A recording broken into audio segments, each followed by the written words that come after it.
On this episode of the Cryptid Crew podcast, I have the privilege of introducing co-host of Sasquatch Beyond the Outpost podcast, creator, founder, and owner of Sasquatch Outpost, gift shop and museum, and rabbit hole adventures, Jim Myers. Jim, thank you for coming on the show. You're welcome, Mark. Glad to be here. It's awesome to have you on. Jim and I met at Estes Park, Colorado just recently at Bigfoot Days. It gets bigger every year at Estes Park.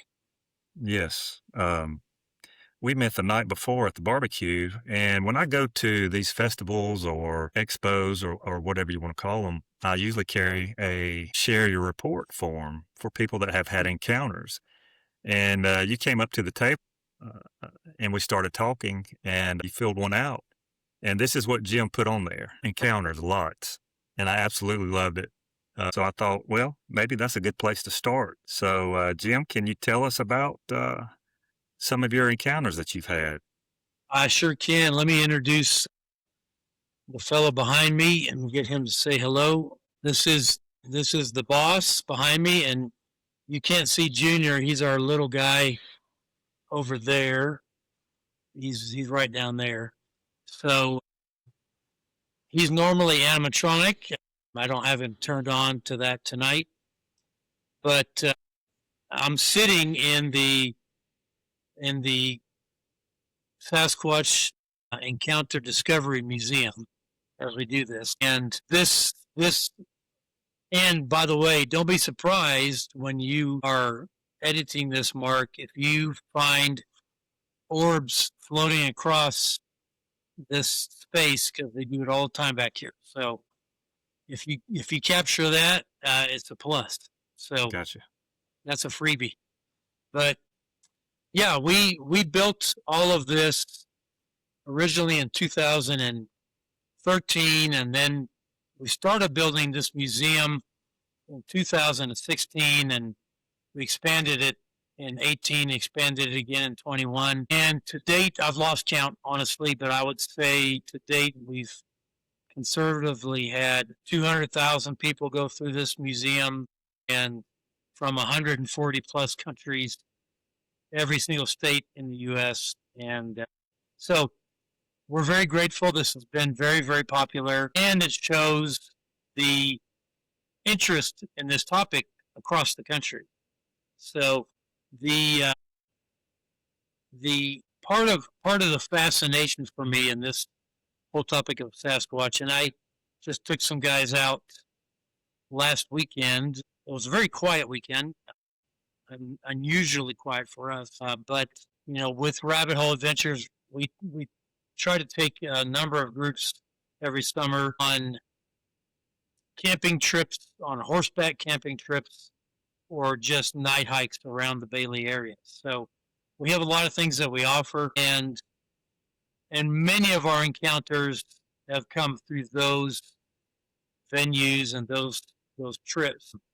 People often assume, well, if you're going to go out and look for Sasquatch, of course you can expect nothing to happen, because Sasquatch, after all, isn't real. And not only are they wrong, Sasquatch is very real, but I would say on average on our trips, 1 out of 2 trips, if not more often than that, we have an encounter with Sasquatch. And so this is far beyond the realm of you might possibly smell something, you might possibly hear something, to they come into camp and they mess around in camp and mess with us and pull pranks on us, and it's actually hilarious to be a part of that. But then we're doing our own research outside of Bailey, and we've had some significant encounters there as well. I keep an active gifting area going about 15 minutes from my house. That's straight up the side of a mountain. Nobody knows it's there. Nobody would ever know it's there. It's no trail.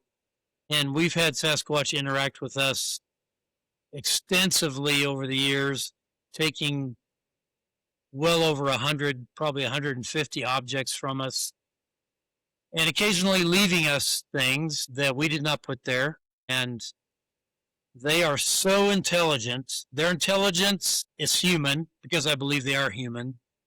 Their intelligence, I believe, surpasses ours. And not only in their reasoning ability, but in the abilities that they possess that humankind either lost a long time ago or have never learned, such as speaking into people's minds, healing people of even terminal diseases, appearing and disappearing at will, eyes that emit light at night. They do not reflect it, they emit it. Superhuman strength, far beyond their massive size. I'm talking the strength to pull trees out, roots and all, and turn them upside down and jam them back into the ground. So, some of your listeners are probably hearing me and thinking, this guy's completely lost his rocker. I can validate every single thing I will tell you tonight. We have either seen it or we've seen the results of it. And so they are fascinating people. That's what they are.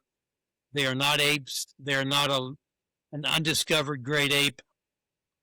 To call Sasquatch an undiscovered great ape is doing an enormous disservice to these highly intelligent, highly emotional people who live in our forests in every single state in this country. So encounters, yes, we have them all the time. I'll give you an example from two examples from our last season. Last year, we were out in an area called the Lost Creek Wilderness, and we had set up our camp. We typically have a crew that goes out, sets up the camp ahead of time, and then everyone shows up the next day. We had a guy that came, instead of being in a tent, which is our norm. We prefer to have everyone in a tent because then you can hear what's going on around you. And if you're in a camper, you're never going to know anything that happens outside.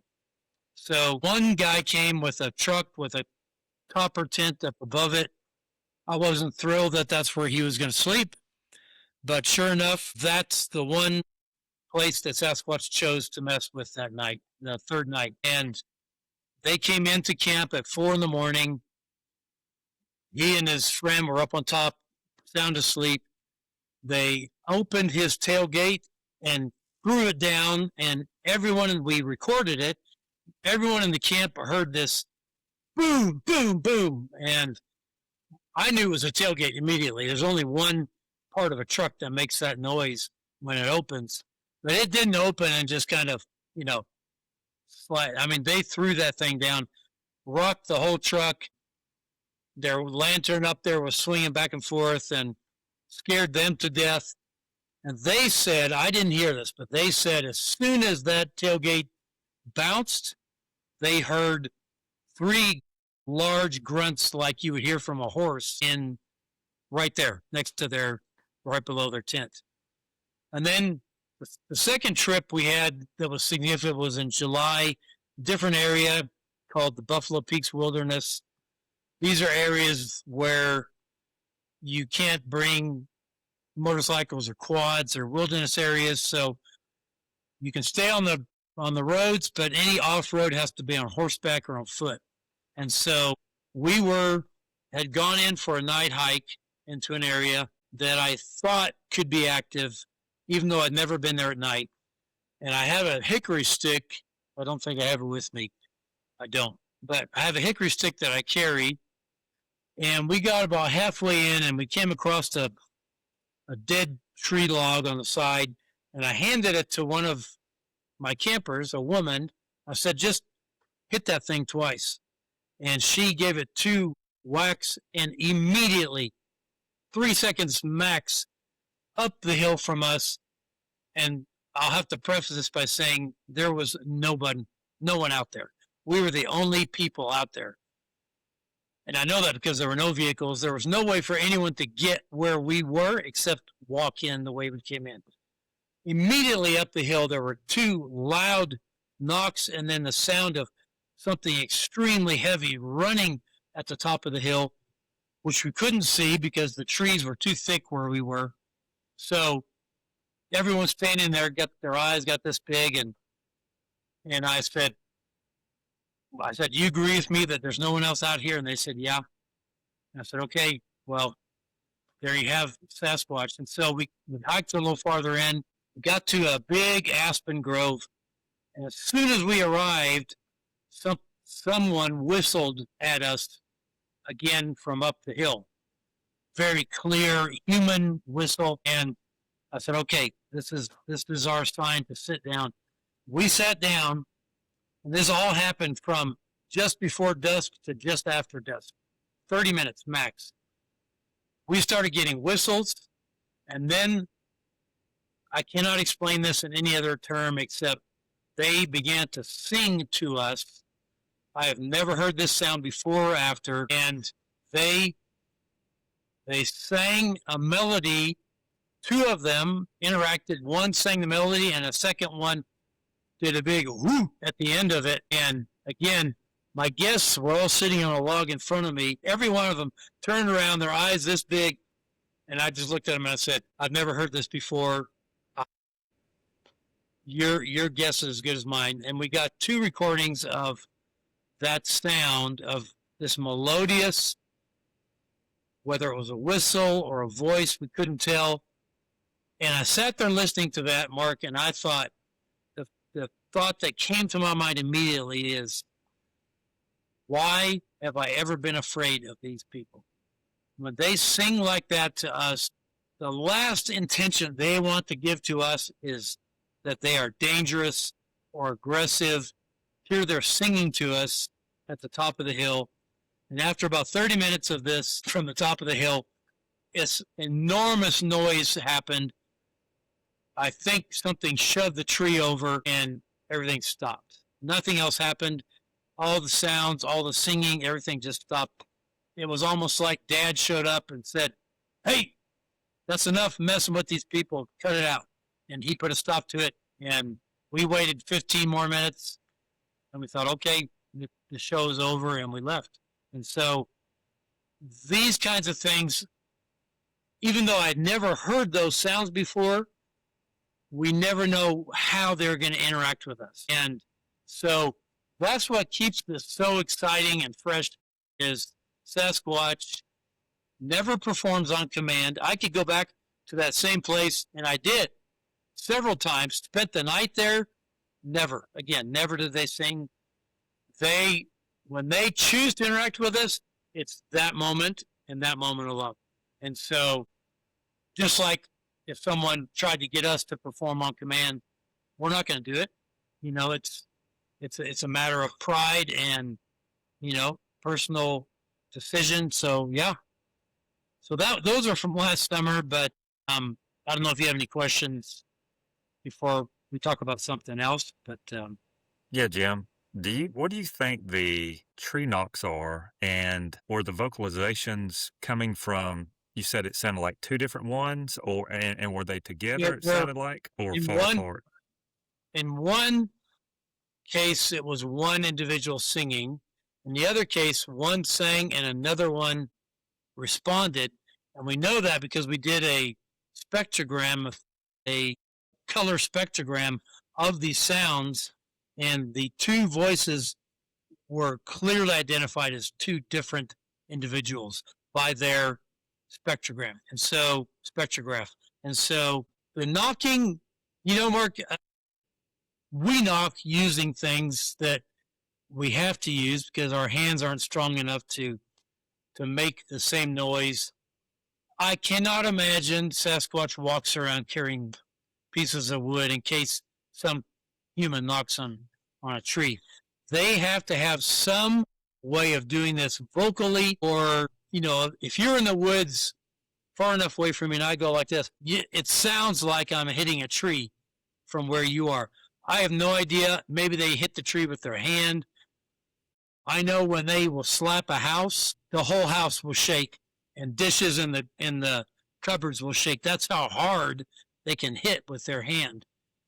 Brick house, wood house, it doesn't matter to them. And so I think they use this communication of this what's the word I'm looking for? Rhythm communication of the sound of knocking, even though I don't think they use sticks to communicate with each other.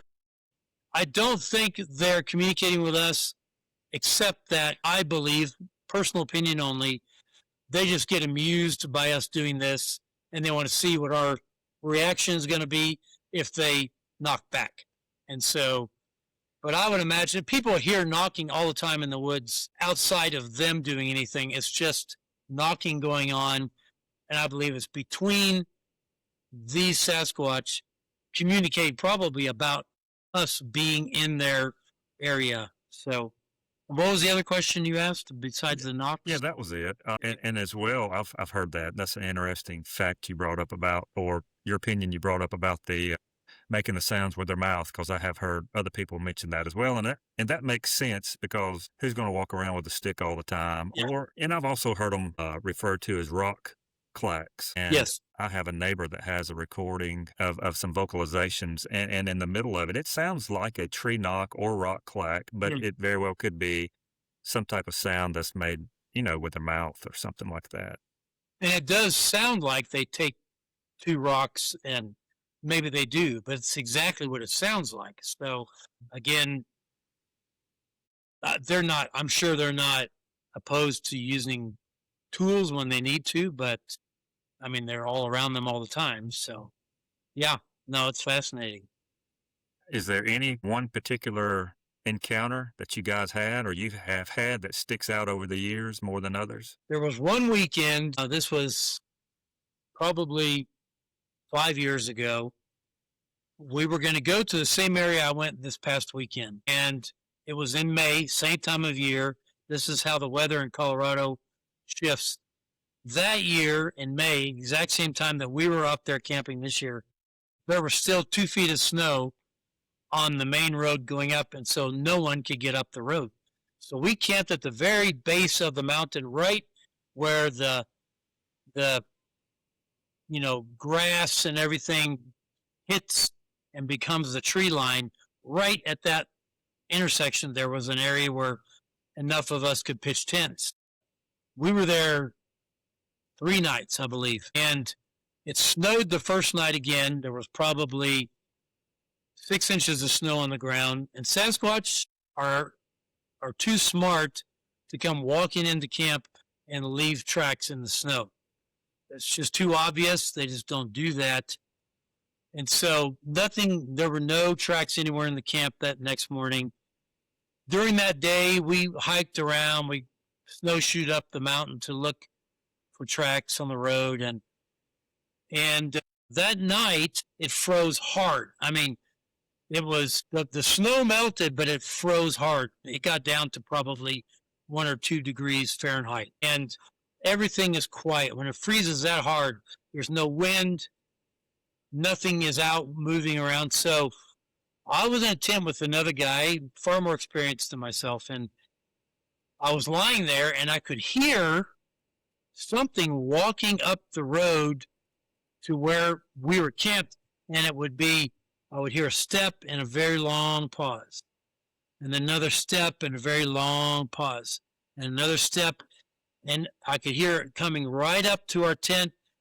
And the funny thing is, the fellow who's with me has had hundreds of encounters. So I finally managed to wake him up.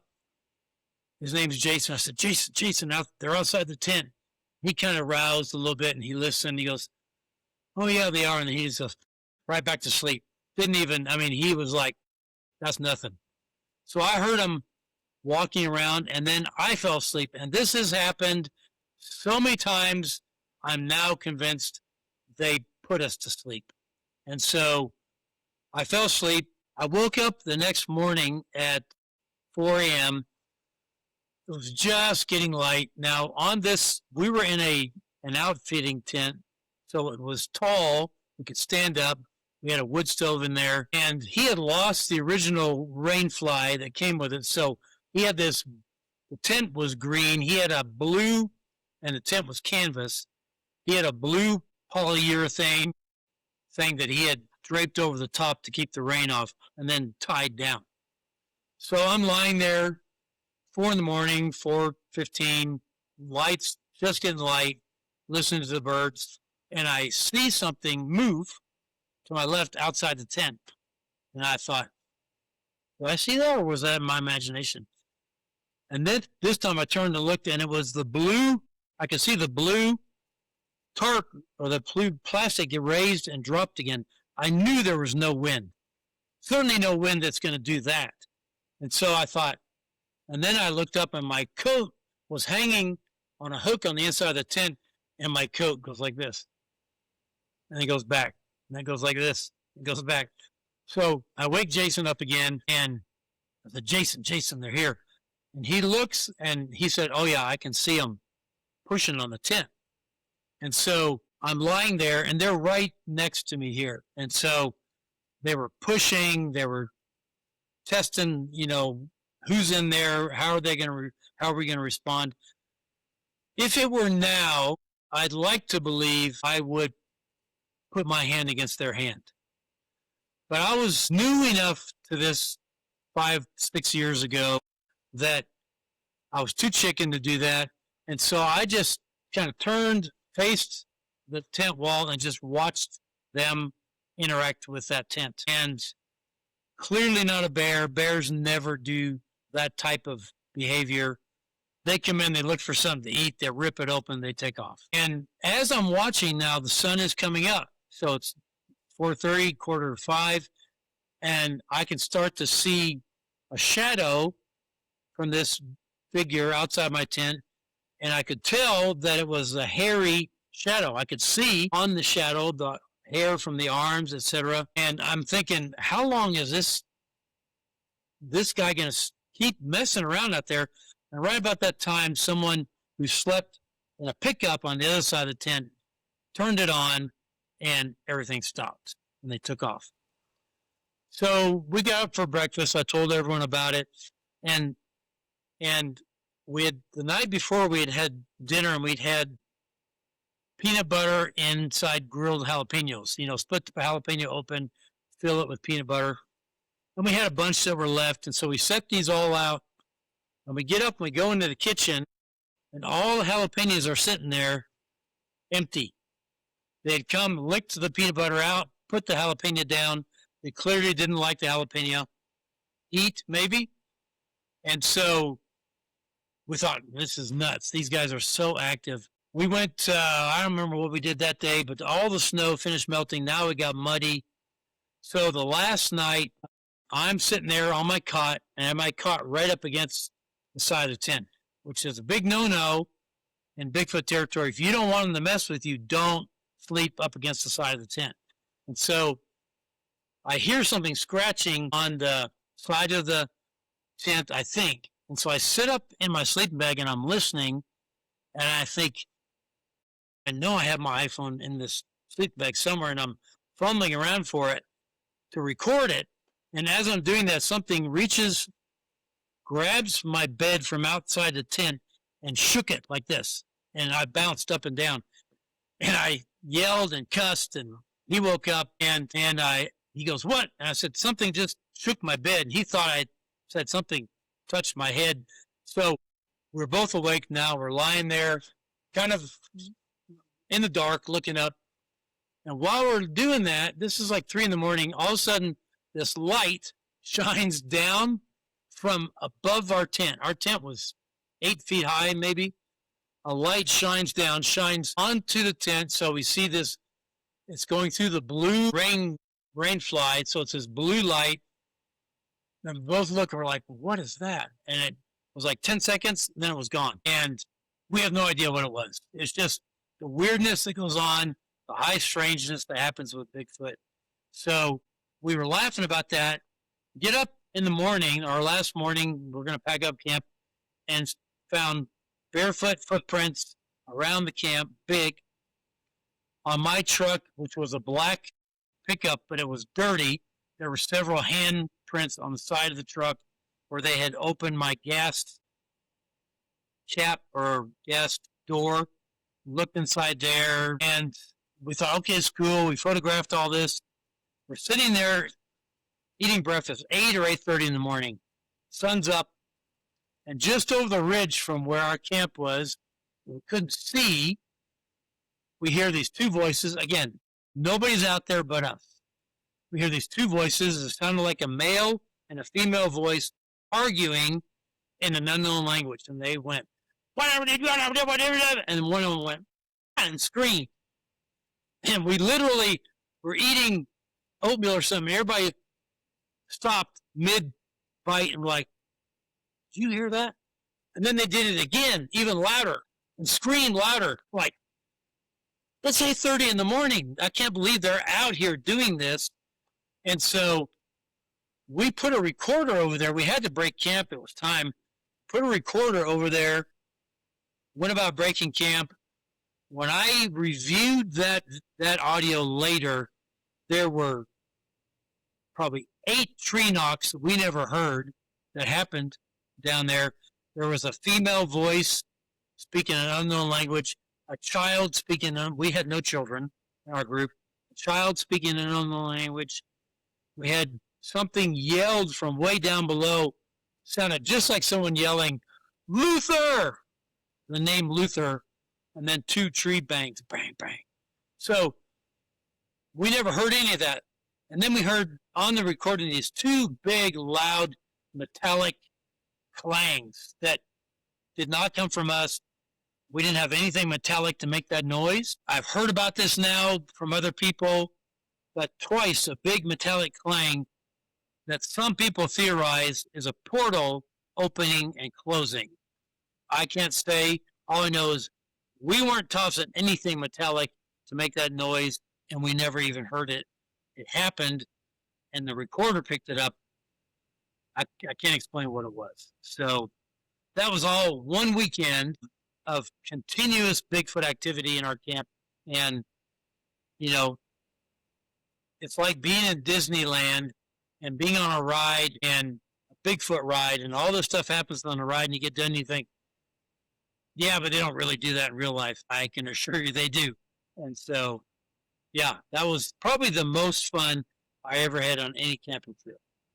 Yeah, they're extremely intense. Tell the listeners, Jim, about, so they won't think in their heads, hey, that's possibly a camper or someone out there. How far you guys go out when you do one of these expeditions or investigations? We were 3 hours from Bailey. We were 45 minutes from the nearest town. But again, nobody was camped that weekend because you couldn't. There was too much snow. We were camped in the only place you could camp. We never saw anybody else come. We saw 2 people that walked through our camp to go down a trail, but the snow was too thick, and they eventually came back and left. They were the only 2 people we saw the entire weekend besides our group. And so, and I'll tell you something, Mark. Up here, it's probably the same in Alabama and elsewhere. Most people who go camping are armed. For someone to think it's a funny idea to go into a campsite in the middle of the night and mess with those tents and those people, you're taking a very big risk of getting shot in the middle of the night by someone who's inexperienced with a weapon, gets scared and pulls it out and just starts shooting outside the tent. So you would have to be a total idiot to go into somebody else's campsite in the middle of the night. I totally agree with you. Jim, you guys get a fair amount of reports at the Sasquatch Outpost in Bailey. Can you tell the listeners about how many reports you get, say, just in a month, for example? Well, it really changes during the year. Summertime, we get more than any other time because there's more people through my store. I've got on my wall that you can't see here out a large map of Colorado and then a map of this county that we're in. And we started the map. This Colorado map is probably 4 feet by 4 feet. It's a big map. And when people come in and tell me a story of an encounter they've had in Colorado, because I get lots of reports of encounters all over the country and the world, but if they have one from Colorado, I'll listen to them.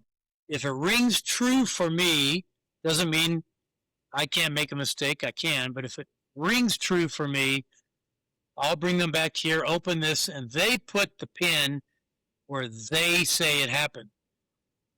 I haven't counted the pins lately. The last I counted, there were between 450 and 500 pins on that map. And that's not all the reports we've had from Colorado alone. Probably more like 700 in Colorado alone. So this is not new. This is not uncommon. During the summer, we'll get sometimes 1 or 2 reports a day, but certainly 4 to 5 a week at the minimum. And so, because people have found by now, that they can come and tell us their stories, we're not going to laugh at them. We're not going to mock them. We're going to listen. We're going to write down what we can. And so we've been here long enough that people know who we are, why we're here. So now they come in specifically to tell us their story. Yeah, Jim, let me ask you this. Do you think the National Park Service or the national parks are keeping hidden secrets from the public? 100%. And I'll tell you why. Over here, I have a poster that shows a picture. So a researcher friend of mine in Oregon had a daughter who was an intern at the Mount Hood National Forest office. Million-acre forest, Mount Hood, Oregon.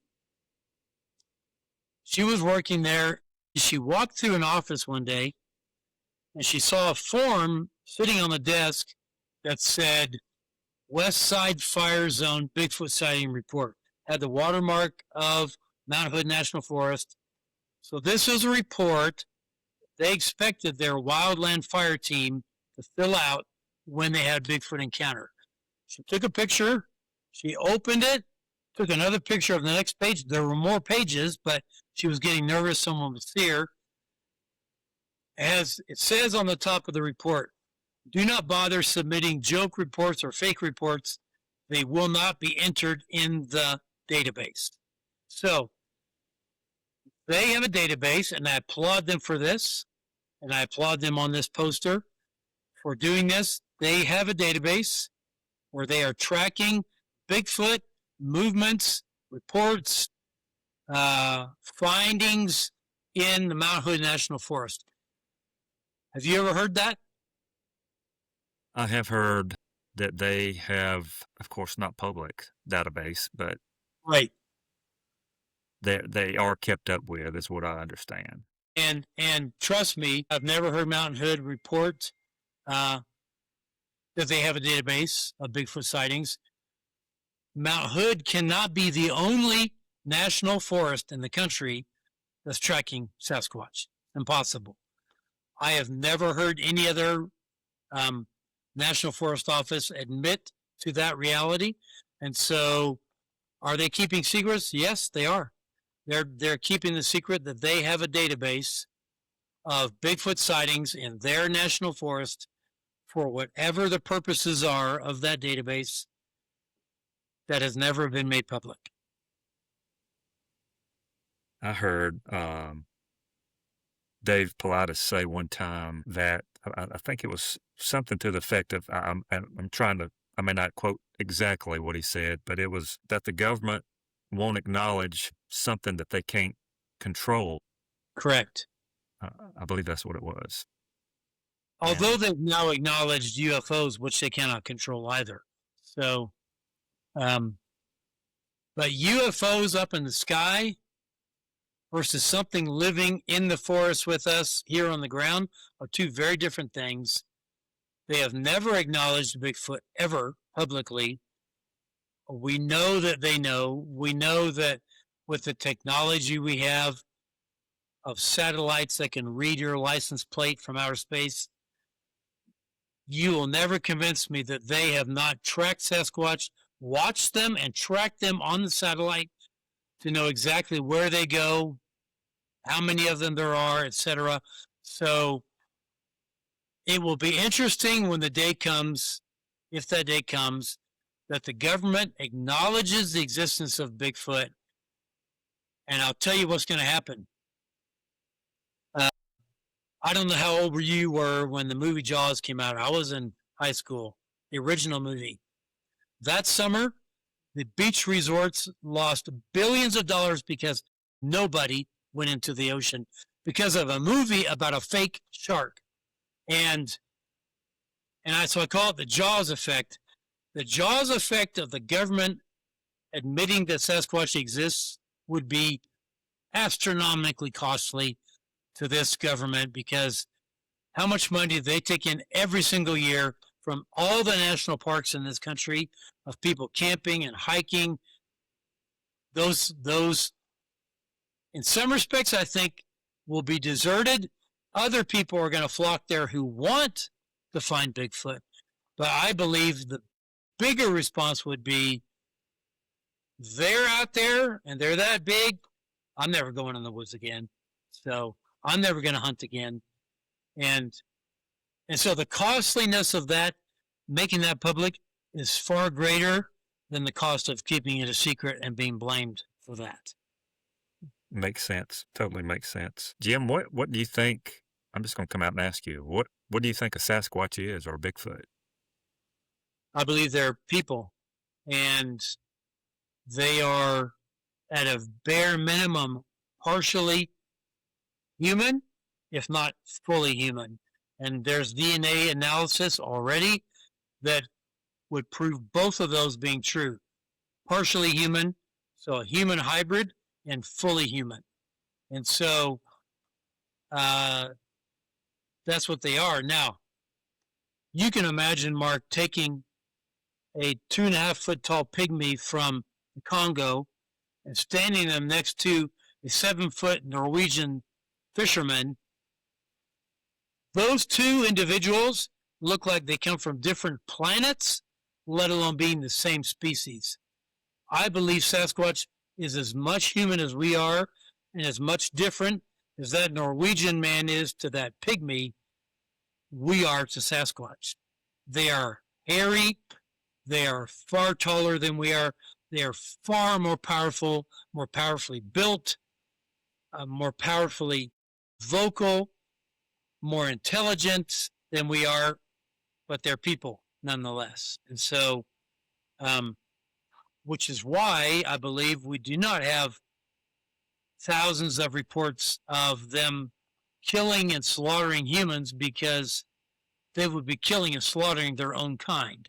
And I don't believe that's what highly intelligent beings should do.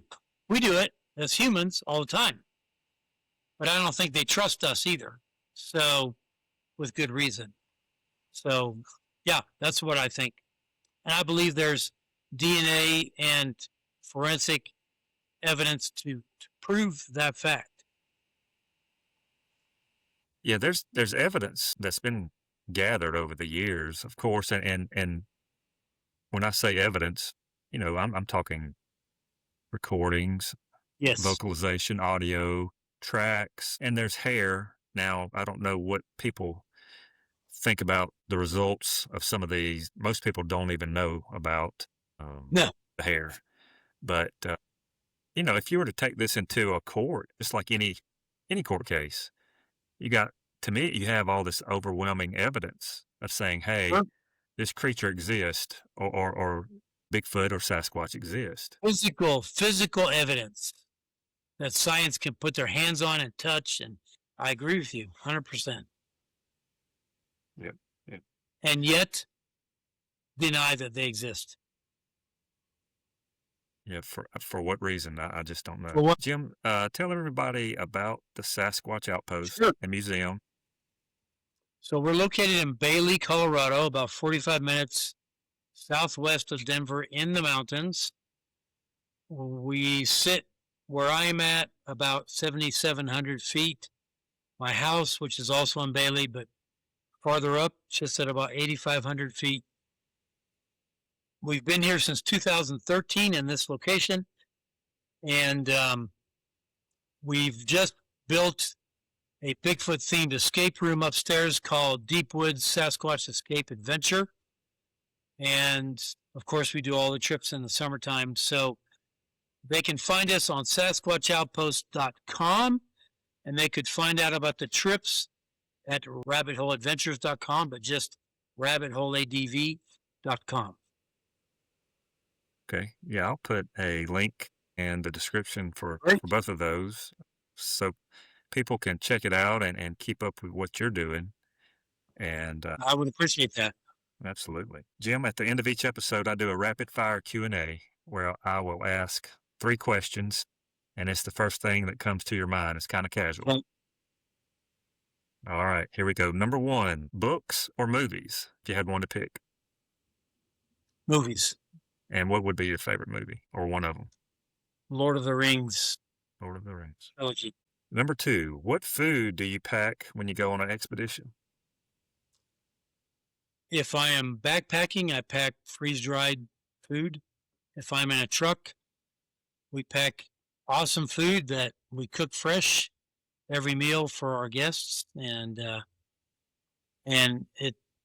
it's good hearty food, hamburgers, you know, chili, things like that. Gotcha. Sounds good. And number 3, name one thing on your bucket list. Great question. One thing on my bucket list, which I need to write mine down, have a face-to-face encounter with a Sasquatch. I think that's on a lot of people's bucket list Mhm. that are interested in the subject, for sure. Absolutely. Yes. Absolutely. Well, Jim, I appreciate you taking time out of your schedule to come on the You're show, and welcome, Mom. it's great to meet you. And I've listened to you guys' podcast over the years, and appreciate you coming on the show and You're very sharing your welcome. stories. You're very welcome. I hope and trust this will give you more exposure and more people will tune into yours. Thank you. I appreciate that. And for the listeners, if you've had an encounter or something strange or unexplained, email us at the Cryptid Crew Podcast at gmail.com. Thank you for listening, and God bless.